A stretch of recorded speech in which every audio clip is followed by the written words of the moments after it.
पहले तो समाजवादी पार्टी की तरफ से बात स्पष्ट कर दें कि ऑपरेशन सिंदूर इस समय चल रहा है और हमारी पार्टी के राष्ट्रीय अध्यक्ष माननीय अखिलेश यादव ने साफ कह दिया है कि हमको जो भी अपनी बातें करनी थी, आपके प्रेस कॉन्फ्रेंस में कई बार पूछा गया, वो हमने ऑल पार्टी मीटिंग में बोल दी है, इसलिए बाहर से कोई बात ना पूछे। तो हम सरकार के साथ हर समय खड़े हुए हैं।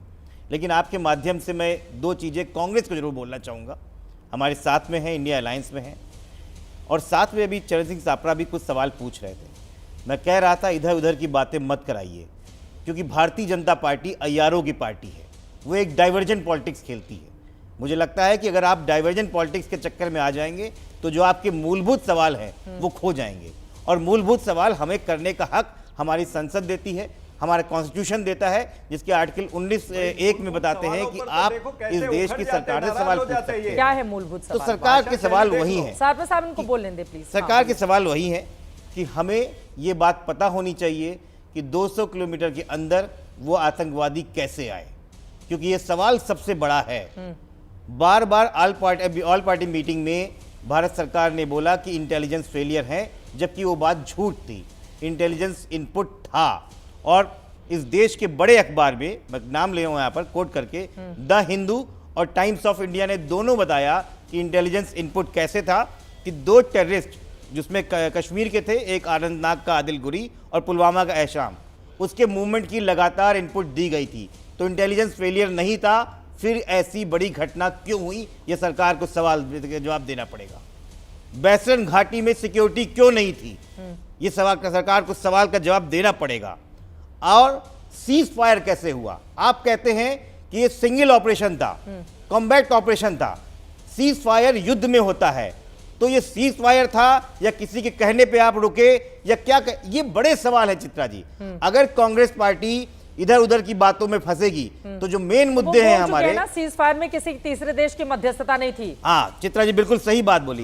कई बार कहा गया, कई बार मैं मानता हूँ इस बात की, मैं इस बात पे मानता हूँ कि जो हमें बोला है कि पाकिस्तान गिड़गिड़ाया था, प्रधानमंत्री का ये बयान है कानपुर चित्रा जी बिल्कुल गए।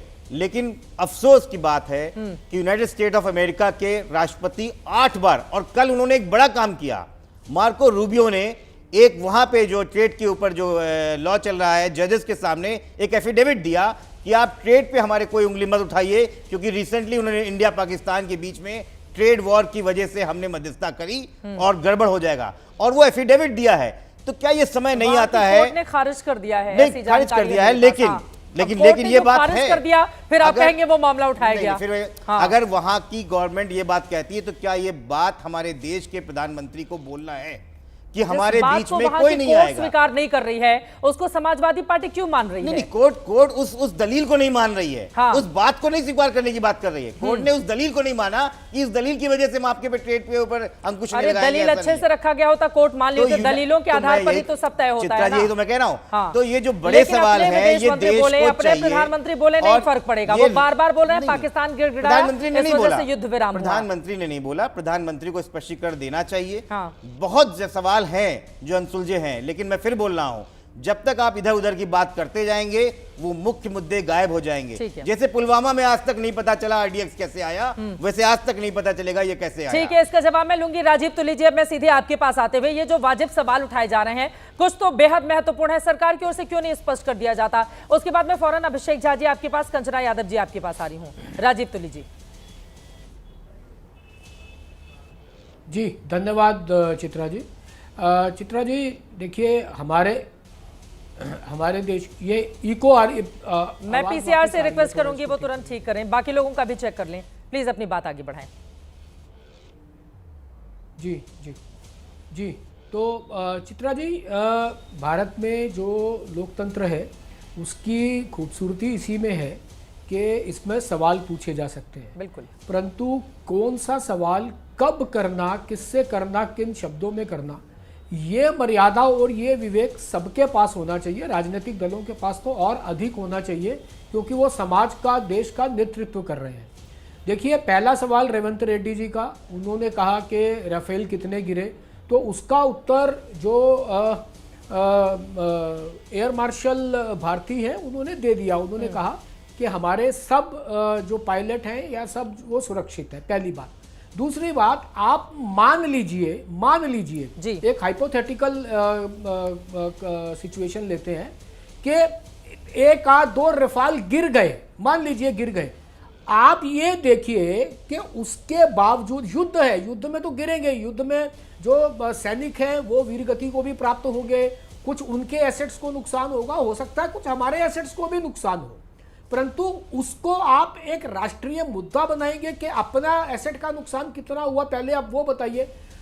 उधर के प्रधानमंत्री मान रहे हैं कि ब्रह्मोस ने हिट किया है और बहुत प्रिसाइज हिट किया है, बहुत प्रिसीजन के साथ हिट किया है। वहां की जनता पानी को लेकर के त्राही त्राही कर रही है, और अभी यहाँ की सेना और यहाँ का जो शासन व्यवस्था है वो दोनों कह रहे हैं कि अभी हम युद्ध में हैं, अभी युद्ध समाप्त नहीं हुआ है, अभी ऑपरेशन सिंदूर ओवर नहीं हुआ है। तो आप युद्ध के बीच में ऐसी जानकारियां लेकर के किसको लाभ पहुंचाने का प्रयास कर रहे हैं, किसको क्यों लाभ पहुंचाने का प्रयास कर रहे हैं? मुझे लगता है समय आने पर देखिए, विपक्षी पार्टियां बार बार भाजपा को, प्रधानमंत्री को कुछ बातों पर कटघरे में खड़ा करके करने का प्रयास करती हैं कि आप ये कीजिए, आप ये कीजिए, आप ये क्यों नहीं कर रहे, ये क्यों नहीं कर रहे। धीरे धीरे उन्होंने वो सब कर दिया। यहां पर जैसे उन दिनों में आपको ध्यान होगा ट्विटर पे ट्रेंड चलता था कि आप पाकिस्तान को सबक सिखाइए। जैसे ही शुरू हुआ डी एस्केलेट, जैसे ही वो थोड़ा और आगे बढ़ा, से नो टू वॉर, से नो टू वॉर। तो ये सब नैरेटिव बनाने का, एक कुत्सित नैरेटिव बनाने का जो प्रयास होता है, उससे कहीं ना कहीं मैं बाकी लोगों के पास जाऊंगी, लेकिन राजीव तुली जी, छोटा सा जवाब आपसे, ये मान लेने की बात नहीं है ना कि हमारे 1-2 राफेल उसने मार गिराए हैं। अगर जैसे जो लोग शहीद होते हैं या जिनकी जान जाती है बॉर्डर एरिया में, उनके आंकड़े आ जाते हैं। जानकारी दी गई थी कि हमारे 16 लोग मारे गए पाकिस्तान की ओर से जिस दौरान हमले किए जा रहे थे। उसी तरह से सिर्फ मान लेने भर से या ऑफिशियल जानकारी अगर शेयर कर दी जाती तो शायद इस तरह के सवाल नहीं उठते। राजीव तुली साहब, चित्रा जी मैंने एक हाइपोथेटिकल कंडीशन रखी है, एक सिचुएशन रखी है। अगर ऐसा कुछ भी हुआ होता, राफेल गिरे होते, तो वायुसेना बताती ना, ऑन रिकॉर्ड बयान देती। वो उनका जो बयान है आप उसको मान लीजिए, या पाकिस्तान के राष्ट्र प्रधानमंत्री का या उनके सेना प्रमुख का, उनके बयान को मान लीजिए। आपका विश्वास किसमें है? आप बार बार कहेंगे हम सेना का सम्मान करते हैं, परंतु ये जब परंतु लग जाता है तो उससे फिर आप कितना सम्मान करते हैं वो दिखता है। कृपया करके अभी जब युद्ध के बीच में, आप देखिए, आप युद्ध के बीच में है, अभी ऑपरेशन सिंदूर चल रहा है, और आप उसके बीच में अगर ऐसी जानकारियां मांगेंगे जो सेंसिटिव हैं, जो देश के या सेना के या उनके मोराल को डाउन कर सकती हैं, मुझे लगता है समय आने पर प्रधानमंत्री जी और देश की सेना ये भी बताएगी, प्रधानमंत्री जी नहीं, देश की सेना ये भी बताएगी कुछ नुकसान हुआ होगा, नहीं हुआ होगा, वो सब बातें जो हैं। मेरे को तो अपने देश की सेना पर विश्वास है। मेरे एयर मार्शल भारती ने जो कहा, मुझे उस पर 100% विश्वास है। ठीक है आशुतोष वर्मा जी, ये किंतु परंतु में पाकिस्तान की भाषा तो नहीं बोल रही है विपक्षी पार्टियां, जैसा कि बीजेपी और संघ की ओर से आरोप लगाए जा रहे हैं। मैं संघ के साथ सहमत नहीं होता हूं, लेकिन इस बात को मैं मानता हूं कि 11 मई को जो प्रेस कॉन्फ्रेंस हुई थी, इसमें एयर चीफ मार्शल के भारती जी ने जो स्टेटमेंट दिया, उसमें पूछा गया कि आपके क्या हताहत हुआ, तो उन्होंने बोला कि when we are in the combat scenario and losses are part of it. मुझे लगता है इस बात के बाद यहाँ पूर्ण विराम लगना चाहिए। ये देश की अखंडता का भी सवाल है, और मैं बार बार अपने साथियों को बोलता हूँ कि भारत की सरकार को घेरिए, भारत की सेना को नहीं। भारत की सेना के अदम्य साहस को सलाम कीजिए, क्योंकि उसने जो करके दिखाया है और जो पहले भी किया है, ये तो आप सापरा साहब को ही नसीहत दे रहे हैं। नहीं, नसीहत नहीं, देखिए इस देश के 140 करोड़ की इज्जत की बात है। हम सबको मानना चाहिए कि 1947 से लेके 2025 तक ये सेना है जिसके बलिदान को आप नकार नहीं सकते। बिल्कुल। लेकिन अगर सवाल पूछना है तो सदन में पूछना है, सवाल पूछना है तो विशेष सत्र बुला के पूछना है, क्योंकि भारतीय जनता पार्टी की सरकार यहां फेल होती दिख रही है, और विशेष हमारी सेना फेल नहीं हो सकती, इसमें हम बिल्कुल स्पष्टवादी।